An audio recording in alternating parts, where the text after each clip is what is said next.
Tetapi mereka juga tidak merasa perlu mengikuti teladan hidup Kristus. Tidak dianjurkan, tidak diarahkan, tidak diteladankan, tidak diajarkan. Konsentrasi mereka bukan Kristus yang tersalib dan bagaimana kita memperagakan kehidupan Kristus dalam dunia ini. Tetapi hanya semata-mata jemaat menjadi orang yang baik. Yang penting jemaat baik, tidak masuk penjara. Tidak, keluarganya tidak cerai. Ya kalau cerai pun ya gampanglah ada pengampunan. Jadi itu seputar begitu Bapak Ibu Saudaraku sekalian. Sebenarnya bukan Allah yang mereka layani, tetapi si aku atau si ego. Bukan pesan salib atau Injil Yesus Kristus yang menjadi pusat pemberitaan, tetapi tadi cerita isapan jempol, cerita karangan mereka sendiri, cerita motivasi. Bukan Yesus dalam Injil yang mereka beritakan, tetapi Yesus yang lain. Kenapa bisa disebut yang lain? Kenapa begini? Karena saudara perlu tahu, kalau saudara membaca kitab Injil, saudara akan mengerti gambaran atau figur Yesus itu seperti apa. Karakternya seperti apa, ajarannya seperti apa, nilai-nilai hidupnya seperti apa. Nah ketika saudara duduk di sebuah bangku gereja dan ajarannya sama sekali yang diberitakan Yesus tapi bukan Yesus seperti dalam kitab Injil, itulah yang disebut dengan Yesus yang lain. Nama Yesusnya sama, Alkitabnya sama, tapi gambaran Yesusnya berbeda. Kok yang saya baca di Alkitab gak seperti itu ya? Sebenarnya bertahun-tahun waktu saya menjadi Kristen saya bergumul di area ini. Kenapa ya kok gereja tidak mengajarkan seperti yang saya baca? Waktu saya baru bertobat, anggaplah saya kelas 5 SD masuk kelas 6. Saya sudah menyelesaikan pembacaan perjanjian baru pada waktu itu saya punya buku Alkitab perjanjian baru. Dan itu saya baca berkali-kali berulang-ulang. Tetapi yang saya dengar di gereja tidak seperti yang saya baca. Dan saya menjadi bingung sebenarnya. Tetapi tidak ada jawaban. Bahkan setelah puluhan tahun saya menjadi Kristen, saya tetap menjadi bingung. Kenapa yang dikhotbahkan pendeta sama yang diajarkan Yesus Kristus dan diteladankan oleh Yesus Kristus, kenapa beda jauh? Alkitabnya sama, ayatnya sama, tapi kenapa dimaknainya berbeda?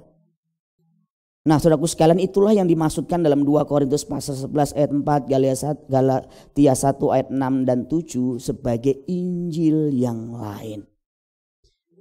Jadi ada Yesus yang lain, ada Injil yang lain. Dan kalau saudara tidak mengerti kebenaran, tidak belajar kebenaran, saudara tidak akan tahu dan tidak bisa membedakan. Bagaimana seharusnya kita bersikap, saudaraku sekalian, itu juga yang harus kita mengerti. Kita kalau tidak tahu bersikap, akhirnya kita tersesat juga. Nah biasanya saudaraku sekalian kita menjadi ragu-ragu, kita bimbang, kita takut nanti dibilang menghakimi dan kita tidak berbuat apa-apa. Padahal Yesus berpesan waspadalah, berhati-hatilah. Matius 7 ayat 15, Markus 13 ayat 22, 23 dan banyak ayat lain yang bisa saya cantumkan. Demikian juga dengan Rasul Paulus dalam Kolose pasal 2 ayat 8, Filipi pasal 3 ayat 2, berhati-hatilah. Bahkan dalam Filipi pasal 3 ayat 2 dalam satu ayat disampaikan sampai 2 kali berhati-hati. Itu artinya betapa kita penting sekali waspada, hati-hati. Kalau Tuhan bilang hati-hati gak mungkin canda. Kalau saudara ada tulisan dalam satu tiang, hati-hati, awas listrik tegangan tinggi. Kira-kira candaan gak ya? Ya coba saudara anggap canda. Canda. Kalau Tuhan ngomong hati-hati, awas. Masa Tuhan canda? Hati-hati. Pagar ini dialiri aliran listrik tegangan tinggi. Oh mosok. Kan kita gak berani kalau sudah dibilang hati-hati. Tapi banyak orang Kristen sudah dibilang hati-hati sama nabi palsu, hati-hati sama bidat. Malah main-main. Dan udah masuk gak bisa keluar lagi. Demikian juga Alkitab menyebutkan supaya kita harus menegur, menasehati, bahkan menutup mulut mereka, kata Alkitab. Kata menutup mulut mereka itu kalau mungkin saya terjemahkan dengan bahasa yang sederhana sekarang ini, jangan pernah kasih tempat di mimbar untuk orang yang disebut nabi palsu. Sekarang ini gereja gampang sekali ngundang pembicara. Gampang sekali, yang penting itu lucu. Isinya kagak ada. Ditanya jemaat, gimana khotbah hamba Tuhan kemarin? Waduh Pak, bagus Pak. Keren Pak, lucu Pak. Diambil dari kitab apa? Nah itu Pak yang hebatnya Pak, luar biasa Pak. Nggak ada dalam Alkitab Pak. Jadi yang di luar Alkitab tuh yang luar biasa katanya. Pendeta itu mimpi Pak, ketemu sama Tuhan Pak. Bapak kok nggak pernah sih mimpi ketemu Tuhan gitu Pak? Ketemunya hantu melulu. Jadi jemaat itu kan suka yang begitu-begitu, saudaraku sekalian.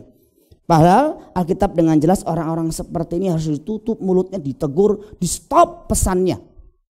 Jadi saya nggak sembarangan mengizinkan orang naik ke mimbar dan berkhotbah. Bahkan para pengkhotbah yang sudah sekolah Alkitab pun saya cek khotbahnya lagi, saya tetap periksa kembali. Saya pastikan bahwa pesan-pesan yang disampaikan betul-betul menggunakan prinsip penafsiran Alkitab yang bertanggung jawab.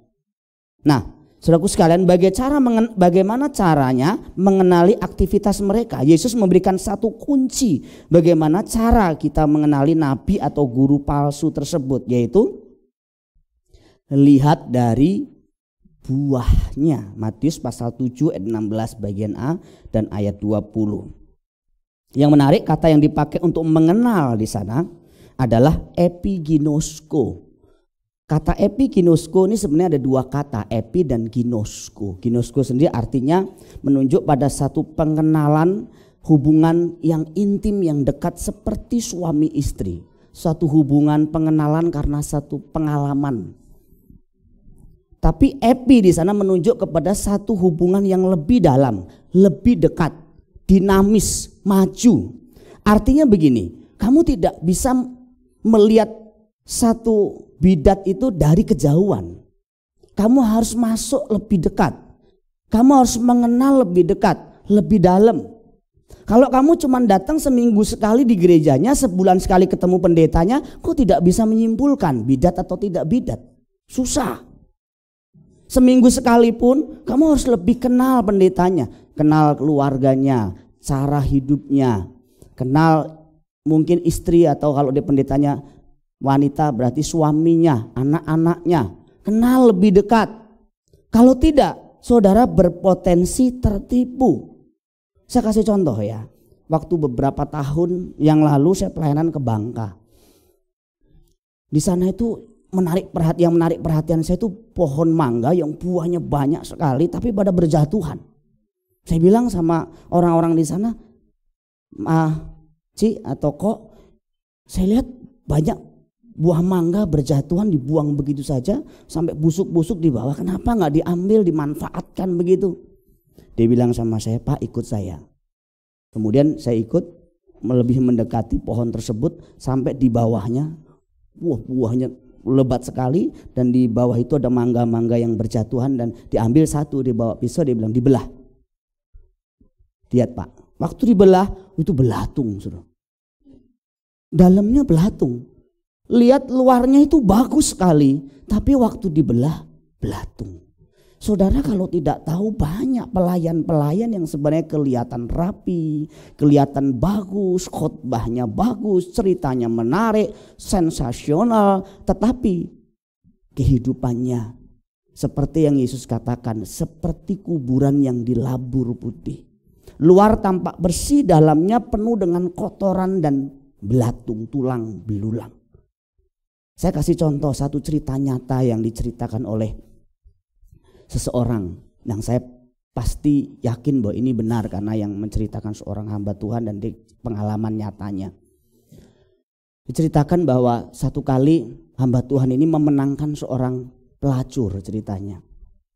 Dan cuman pelacur ini setelah diinjili dimenangkan dia nggak mau ke gereja. Dia bilang, aku terlalu kotor Pak Pendeta, aku tidak layak untuk hadir di gereja, aku kotor, aku najis, aku tidak pantas. Tetapi karena pendeta ini terus minta mohon-mohon, kebetulan ada KKR, tolonglah datanglah sekali ini saja, ini mumpung ada KKR. Kemudian akhirnya karena terpaksa dan pendetanya juga yang jemput, akhirnya dia berangkat. Dan waktu masuk si mantan pelacur ini nggak sampai duduk, dia udah sempat duduk, tapi waktu pendetanya sudah menaik ke mimbar, karena nggak tahu kan duduk di tengah di belakang. Waktu pendeta naik ke mimbar dan mulai mengucapkan doa dan dia kenal hamba Tuhan itu, dia lari pulang. Dan ini si gembalanya, pendetanya bingung, dapat laporan karena dia lari pulang. Mungkin dalam hati, mungkin dia waktu doa hamba Tuhan tuh naik ke mimbar, mungkin ada urapan khusus, dia terjamah atau gimana, terus pulang nangis gitu. Setelah saya KKR kemudian dia kunjungin, dia datangin, dia tanya apa yang terjadi, kenapa kok sampai Anda pulang. Dia ceritakan bahwa sebenarnya dia gak berani cerita, tapi dia harus cerita karena itu mengganggu nuraninya. Dia bilang bahwa pendeta yang diundang itu adalah langganannya, artinya yang berlangganan dia, dan dia tahu persis. Saudaraku sekalian, kalau kita tidak mengenali secara mendalam, maka kita bisa tertipu. Karena guru-guru palsu ini adalah orang-orang yang sangat pintar berbicara, pintar untuk mengambil hati manusia. Dan kalau sekilas kita tidak bisa, kita mesti masuk ke dalam, kita ngelihat kehidupannya lebih dalam. Setidaknya ada 3 buah yang dimaksudkan di sana. Pertama adalah buah ajaran atau doktrin yang diajarkannya. Ini berhubungan dengan isi ajarannya, nilai-nilai yang diajarkan atau dipraktekkan di dalam kepemimpinannya. Salah satu ciri bidat adalah adanya usaha pembodohan jemaat secara halus. Tidak adanya usaha yang serius dari sang pemimpin atau pendeta tersebut atau gembala untuk mencerdaskan jemaat agar jemaat mengerti kebenaran Injil yang murni. Sebaliknya mereka berusaha dengan halus membuang sifat kritis, melemahkan nalar atau akal sehatnya dari akal sehat jemaat tersebut. Jemaat dibiarkan tetap bodoh dan buta terhadap kebenaran. Dan ada hal-hal yang seringkali dipakai secara halus, dibungkus dengan bungkusan rohani. Biasanya kata-kata yang sering diucapkan di mimbar adalah, saudara jangan pakai otak saudara. Kalau saudara pernah dan sering dengar kata-kata seperti ini, jangan pakai otak saudara, hati-hati.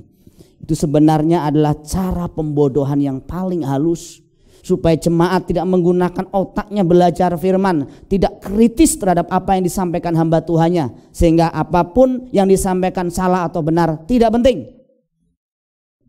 Kata yang lain yang biasa dipakai adalah saya tengking roh kritik di sini. Pernah saudara dengar begitu? Saya tengking roh kritik di sini. Nah, hati-hati juga. Saudara nggak apa-apa saudara kritik saya. Itu berarti saudara cerdas, saudara pinter. Kalau saya salah, kritik, kasih masukan, saya akan jauh lebih senang.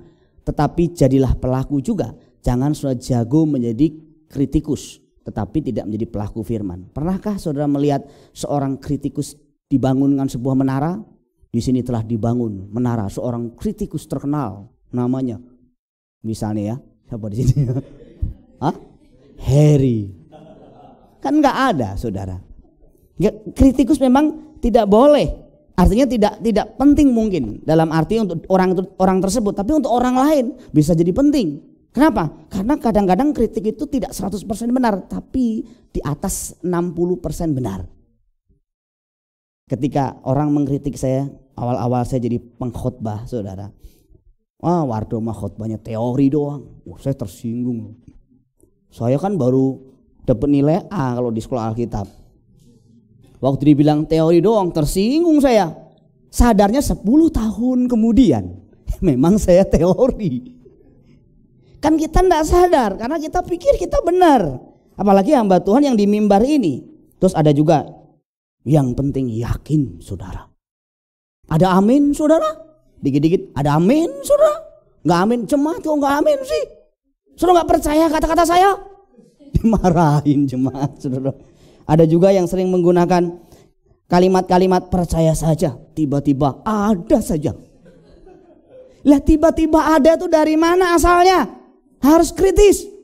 Kalau saudara dapat uang banyak tiba-tiba gedebuk di depan rumah saudara, saudara harus mencurigainya. Saya kalau perpuluhan saudara tiba-tiba naiknya, saya panggil saudara. Serius, saya sudah manggil berapa orang ya yang perpuluhannya ini misalnya biasanya 300.000 jadi 13 juta. Aneh toh?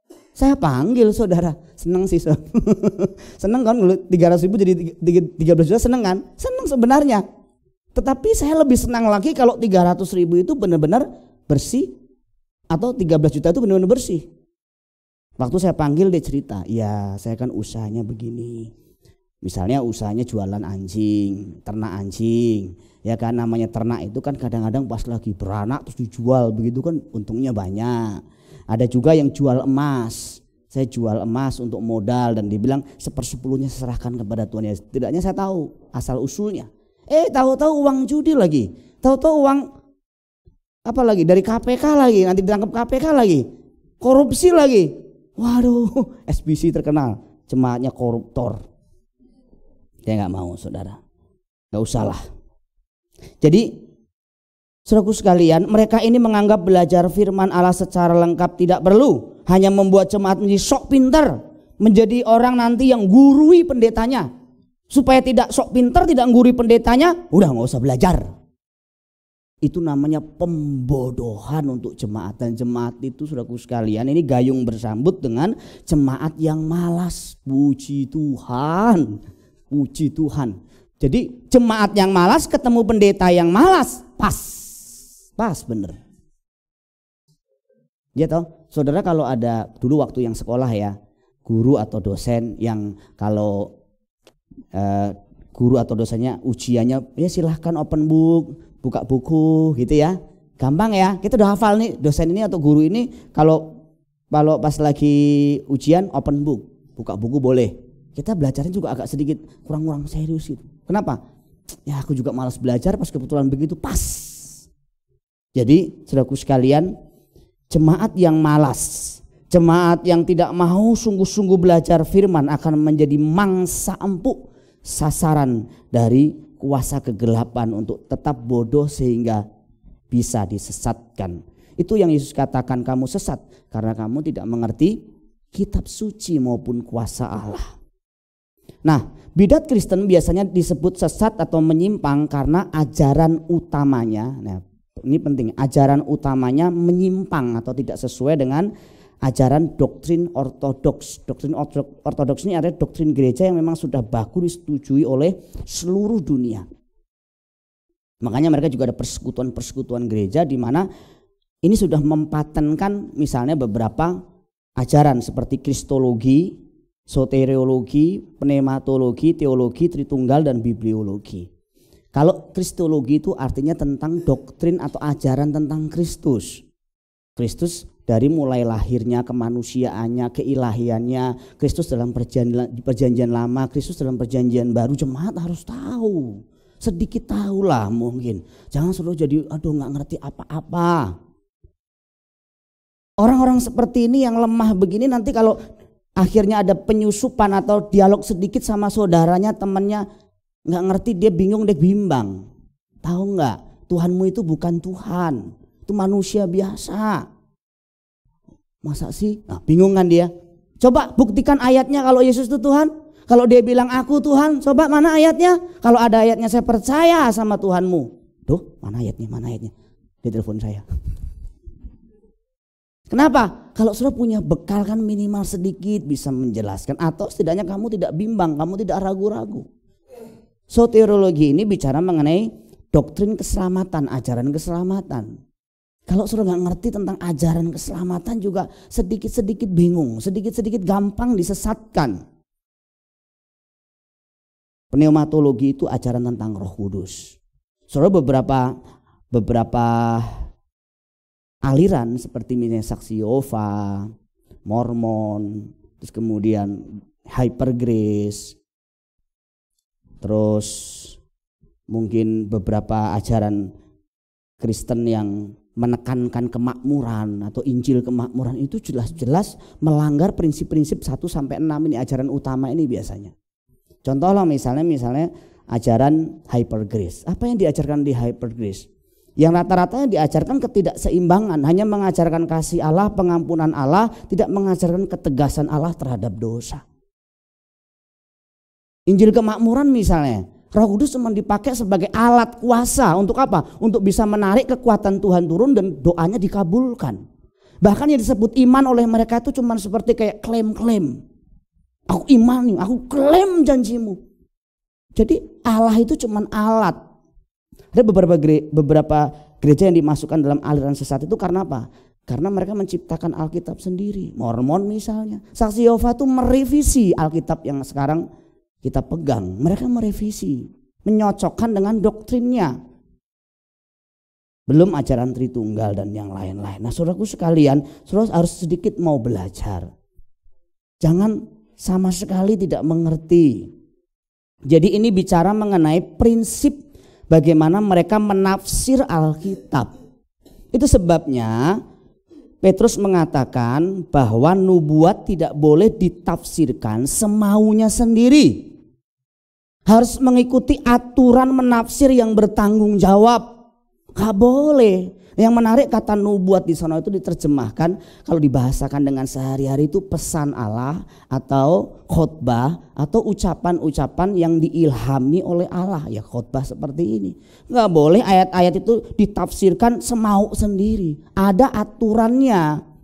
Saudara kalau bikin catatan kaki saja, kalau bikin skripsi, bikin tesis, disertasi itu ada aturan catatan kaki.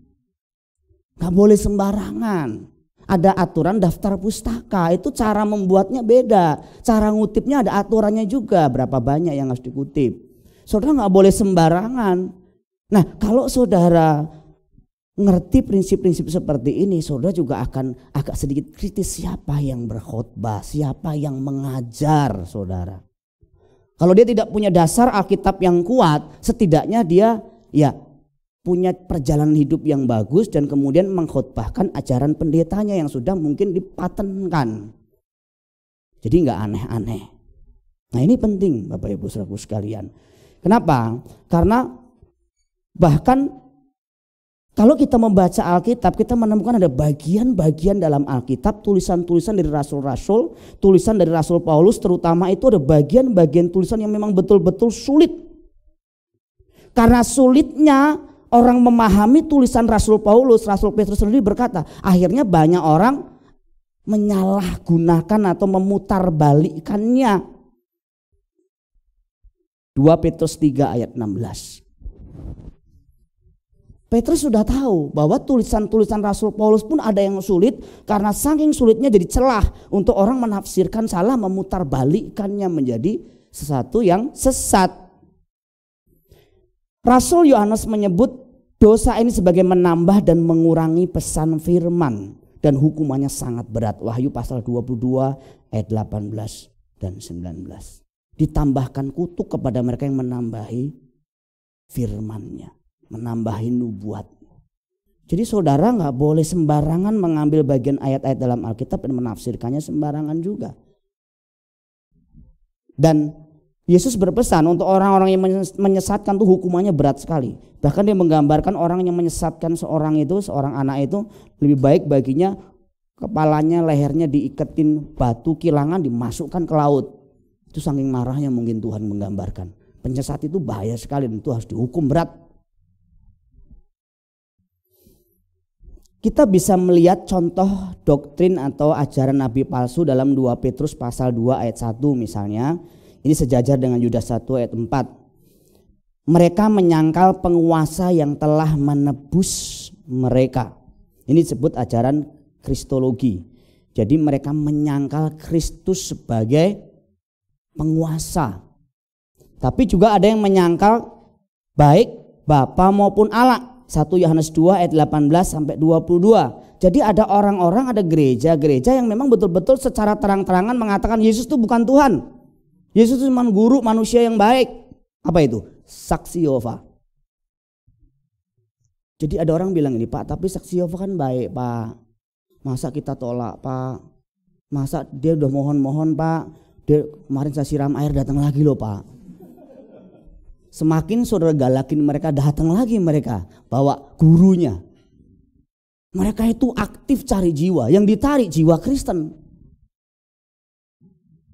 Nah saudara kok gak ngerti firman, debat sama mereka, ngobrol sama mereka pasti kalah.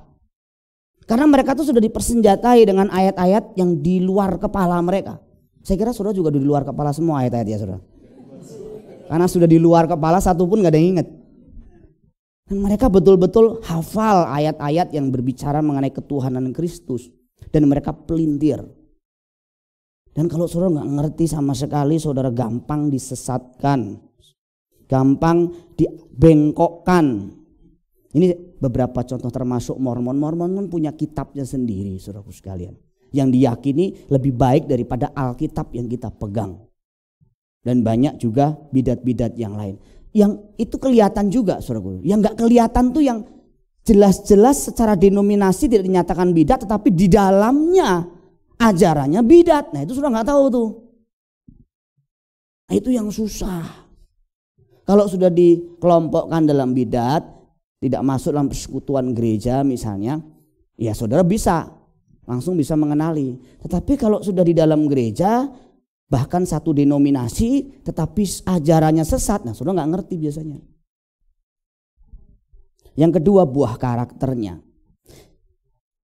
Ciri lain dari bidat biasanya adalah pengkultusan pemimpin.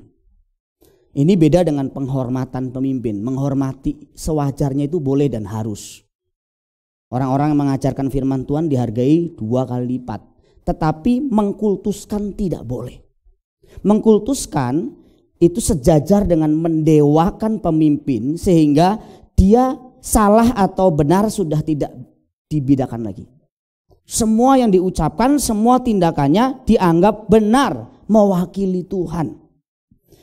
Sehingga saudaraku sekalian, orang-orang seperti ini akhirnya menganggap semua yang disampaikan lewat mimbar oleh pemimpinnya itu pasti dari Tuhan, pasti benar. Si pemimpin bidat juga tahu cara melindungi diri. Biasanya mereka berkata begini, ini hati-hati nih ucapan-ucapan begini. Jangan lihat saya, lihat Tuhan saja. Saya bisa salah, saya bisa pukul istri di rumah. Saya bisa rampok orang, saya bisa marah di jalan. Lihat Tuhan saya.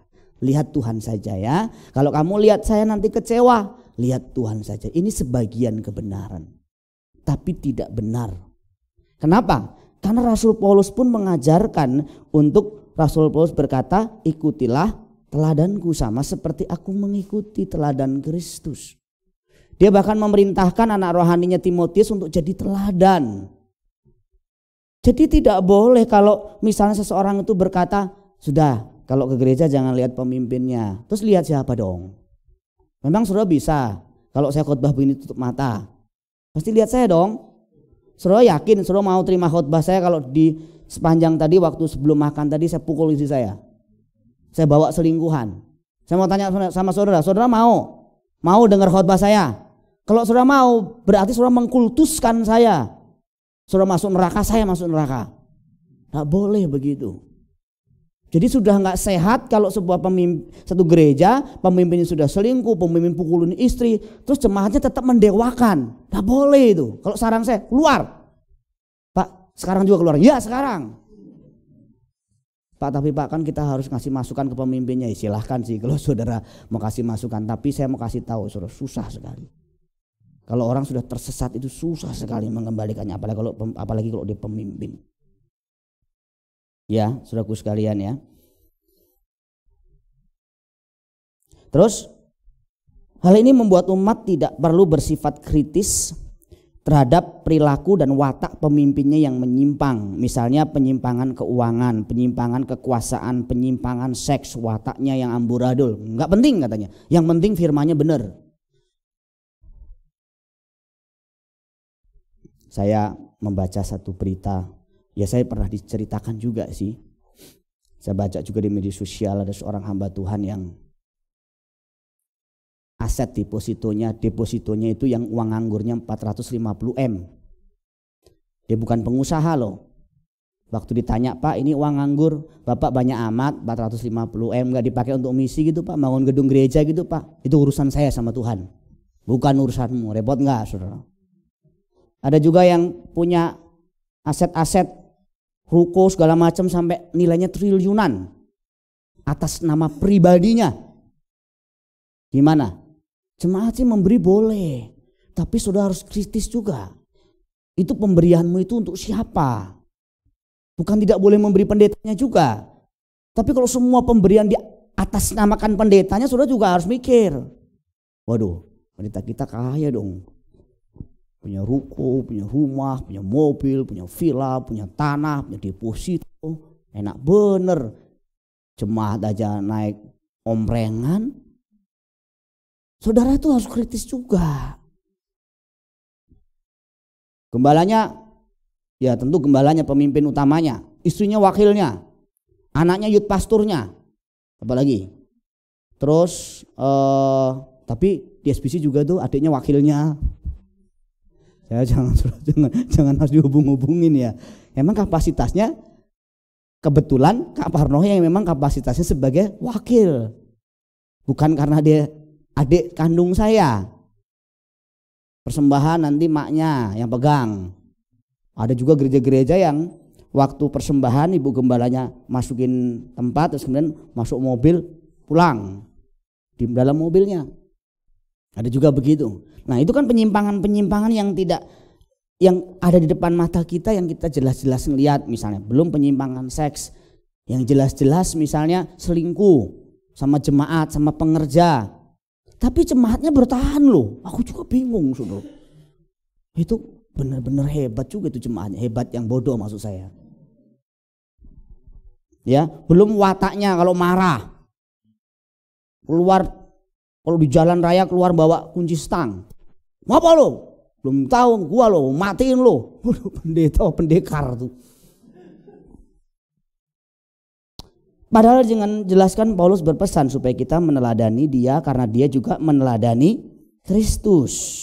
Untuk menutup celah ini Paulus memberi semacam alat pencegah dengan menentukan standar dan karakteristik pemimpin gereja. Dalam 1 Timotius pasal 3, Titus pasal 1 diberikan ketetapan-ketetapan, aturan pemimpin jemaat harus ini, harus tak bercacat celah, seorang yang ramah bukan pemarah. Dia harus seorang yang bisa mengepalai keluarga, bisa ngurus keluarganya. Dan dia kasih aturan begitu banyak supaya apa? Supaya jemaat tahu ini bukan nabi palsu. Dia bukan hamba uang. Dia hamba Tuhan beneran. Saudara, dengan apa yang saya sampaikan ini sebenarnya juga itu menjadi berat buat saya, Saudara. Karena saudara pasti akan melihat hidup saya. Sebenarnya pendeta yang ngajar begini sebenarnya sama seperti dia ngomong sama jemaatnya, hajar saya. Sebenarnya gitu. Karena berat sebenarnya kalau saya khotbah begini, tapi saya harus menyampaikannya. Toh saya juga nggak selamanya kan memimpin pelayanan, memimpin gereja. Setelah saya kan saudara yang nanti akan melanjutkan kepemimpinan di masa yang akan datang. Kalau sudah bandingkan dengan 2 Petrus pasal 2 ayat 2 sampai 3, itu kan karakter dari nabi palsu yang serakah, hawa nafsunya nggak bisa dikendalikan. Itu kan dibandingin langsung. Jadi kalau saudara lihat hamba Tuhan, khotbahnya manis, khotbahnya rohani, tetapi serakahnya, cinta uangnya, galaknya, nafsu seksnya liar misalnya. Saudara harus hati-hati juga. Harus hati-hati. Masih cinta uang, masih cinta dunia. Saudara harus hati-hati.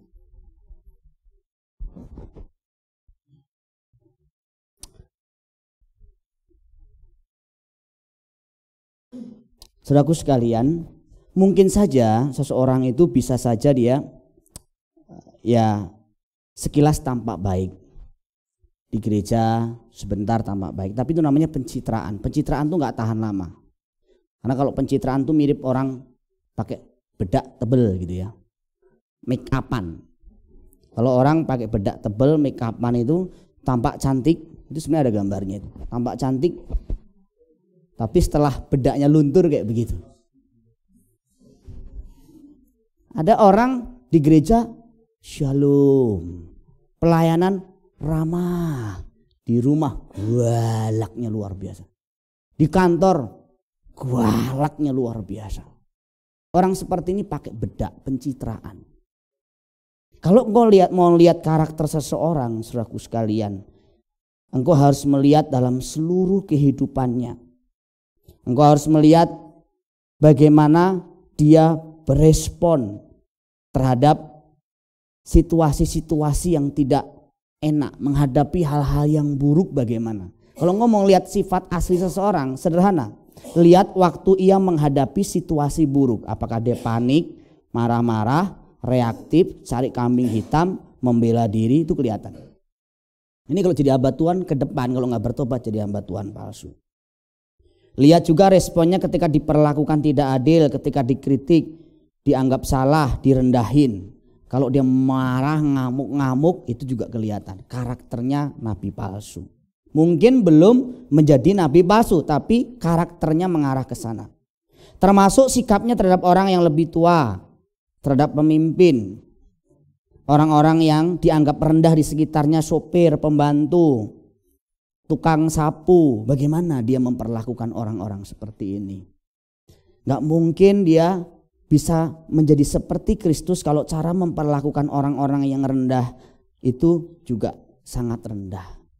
Itu ciri orang yang punya sifat yang buruk. Kemudian kalau di rumah, bagaimana dia memperlakukan pasangannya, memperlakukan anaknya, memperlakukan orang tuanya. Itu karakter asli seseorang kelihatan. Dan itu tidak mungkin sudah bisa lihat di gereja. Tidak bisa. Apalagi kalau saya ke gereja cuma sebulan sekali, pas perjamuan kudus. Saudara pasti lihat saya kudus sekali. Apalagi saya pakai baju yang pakai kolar itu, warna putih itu. Shalom saudara-saudara. Saudara bilang shalom Pak Pendeta. Tapi saudara nggak tahu hidup saya di rumah. Saudara tidak tahu saya memperlakukan istri saya bagaimana. Saya memperlakukan anak-anak saya bagaimana. Saya memperlakukan pembantu saya kalau saya punya bagaimana. Saya memperlakukan tetangga saya bagaimana. Saudara perlu tahu supaya saudara bisa memastikan juga saya ini nabi palsu atau bukan. Makanya banyak orang memang karena tidak mau terlalu pusing dengan hal begitu, dia akhirnya justru terjebak masuk terlalu jauh dan nggak bisa keluar lagi. Bukan berarti pemimpinmu harus sempurna, baru kamu mau gereja di situ. Tetapi setidaknya engkau harus mengenal pemimpinmu. Ya saudara ya. Jadi biasanya ada bukti permanen dari perubahan karakter daripada pemimpin yang disebut pemimpin jemaat tersebut. Dia suka gosip apa enggak. Ya. Dan pengikutnya juga biasanya juga tidak jauh beda. Terus kemudian dia pemarah apa enggak. Dia suka penolong apa enggak. Itu kan kelihatan semua. Kan kelihatan. Tetapi kalau saudara tidak mendekat, tidak bisa. Yang ketiga, yang terakhir adalah buah para pengikutnya. Ada istilah buah jatuh tidak jauh dari pohonnya. Atau like father, like son. Bapaknya seperti apa, begitu pula anak-anaknya. Hal yang sama berlaku dalam dunia spiritual. Kualitas watak bapak rohani dan anak rohani tidak jauh berbeda. Kalau saya ini karakternya buruk, sifat saya buruk, saya cinta uang, jemaat tidak akan jauh beda. Tidak akan jauh beda. Kalau saya tidak mencintai jiwa-jiwa, jemaat tidak akan jauh beda. Kalau saya pelit dan saya berkhianat terhadap pasangan saya, jemaat juga tidak akan jauh beda. Kalau saya seorang pemberontak, saya cinta uang, saya cinta dunia, jemaat juga tidak akan jauh beda. Makanya saya bilang ya, pemimpin-pemimpin, pelayan-pelayan, entah guru sekolah minggu, entah youth pastor, entah PKS, apapun, engkau menularkan sifatmu. Saya ulang lagi, engkau menularkan sifatmu. Engkau menularkan buahmu. Nanti seperti itulah orang yang kau pimpin. Kalau misalnya PKS, engkau tidak bisa memberi sesuatu yang engkau gak punya. Kalau engkau duniawi, pasti anak selmu duniawi. Itu pasti gak jauh-jauh. Kalau engkau jadi pendeta, kalau engkau bodoh gak ngerti firman, jemaatmu juga pasti bodoh gak ngerti firman. Kalau engkau galak, engkau kasar, engkau pasti juga punya pengikut rata-rata galak dan kasar. Itu sebabnya yang dimaksud dengan buah termasuk para pengikut. Saya kasih satu contoh. Saya pernah nonton satu film tentang Nicky Cruz, kepala geng New York. Saudara bisa lihat di YouTube. Dia itu hasil pelayanan dari seorang pendeta yang namanya David Wilkerson. Saya sampai saya jadi youth pastor belasan tahun, saya mengadopsi nilai-nilainya. Saya begitu terpesona dengan pelayanan David Wilkerson ini, saudaraku sekalian. Jadi kalau kita ngelihat David Wilkerson ini, cerita akhirnya dia diselamatkan dan kemudian dia buka satu ministry. Ministry juga menjangkau jiwa-jiwa seperti dia. Satu yang pernah saya perhatikan dan gak pernah lupa dari ingatan saya adalah waktu David Wilkerson sering mengunjungi Nicky Cruz ini. Sering didorong, dipukul, dicaci, dimaki, tapi dia balik lagi. Kalau sudah kunjungan, didorong dari rumah, ayo dikeluarin anjingnya. Saya kalau dikeluarin anjing sih pernah, saudara. Serius, saya pernah dikeluarkan anjing. Kalau cuma dilihat dibuka, saya datang tutup lagi, sering, saudara. Oh, youth pastor tutup lagi, itu sering, saudara. Dulu saya sering banget begitu. Kalau saudara kan gak pernah tahu, belum pernah, saya sering malah. Dikeluarin anjing juga pernah. Nah, dia dipukul, diancam, dan sampai satu kali Nicky Cruz ngancam. Sekali lagi kamu datang, saya cincang kamu. Satu kalimat yang diucapkan oleh David Wilkerson itu bagus sekali. Dan itu dibilang itu merusak otaknya Nicky Cruz. Sampai dia gak bisa tidur 2 minggu.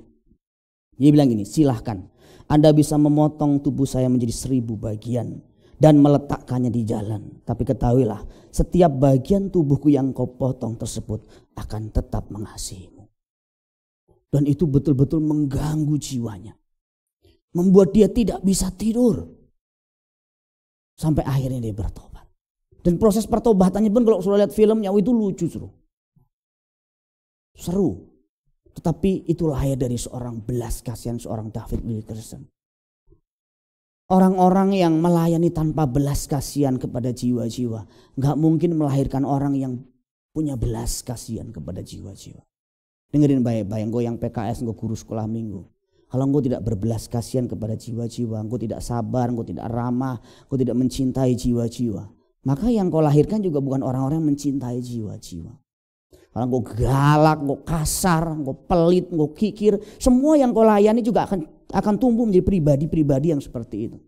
Ini berlaku bukan hanya di gereja, di rumah udah pasti. Makanya kalau ngelihat anak, sebenarnya sederhana sih. Anak kok gitu, lihat bapaknya, lihat emaknya lah. Lihat aja. Kalau anaknya marah begitu, cara marahnya begitu. Kalau nggak bapaknya, emaknya. Udah gitu aja deh. Perhatiin aja, gaya marahnya itu biasanya ikut emaknya, kalau ikut bapaknya. Sampai kadang-kadang dengusannya aja itu ikut loh, saudara. Hah? Itu ikut, saudara. Itu ikut sama bapaknya gitu, ikut gitu. Sampai goyangan badannya aja dia ikut bapaknya. Jadi kalau sekarang saudara punya anak-anak masih kecil-kecil itu, kasih contoh, kasih teladan yang baik. Kalau engkau rajin membaca Alkitab, engkau rajin pelayanan, engkau memperlakukan pasanganmu dengan baik, engkau memperlakukan orang-orang dengan baik, anakmu pasti akan ikut. Nah, apalagi kalau gereja, waduh saudaraku sekalian, itu penting sekali. Penting sekali.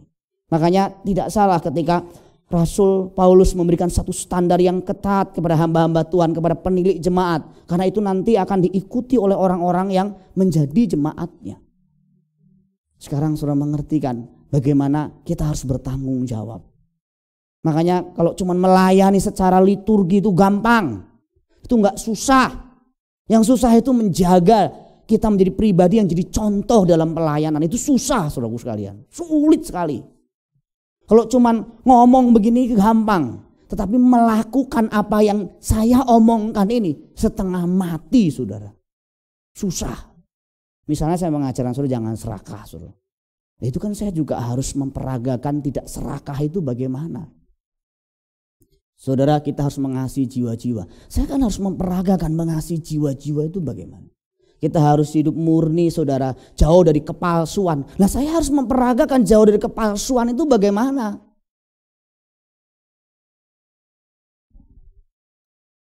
Apa yang saya sampaikan mungkin tidak mewakili semua yang harus saya sampaikan. Ini pun saya potong-potong karena waktu yang terbatas. Tetapi ini mungkin bisa menjadi stimulan saudara untuk belajar lebih lagi.